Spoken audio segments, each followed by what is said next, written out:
இங்கிலாந்து நாட்டில் உள்ள பாராளுமன்ற நடைமுறைகளை போன்றதே நம்முடைய பாராளுமன்ற நடைமுறைகளும். அங்கே மன்னர் ஒரு பணியை செய்ய வேண்டும் என்று விரும்புவார்.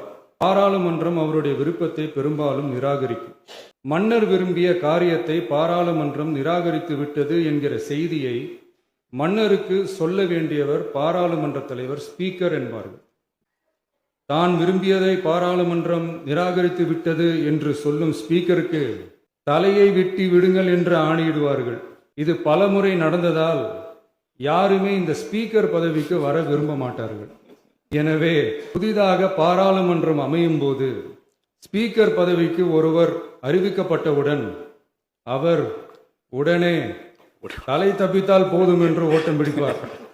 அணை முன்னவரும் எதிர்கட்சி தலைவரும் அவரை தடுத்து நிறுத்தி அவர் கைகளை பிடித்து இழுத்து வந்து ஆசனத்தில் அமர வைப்பார்கள்.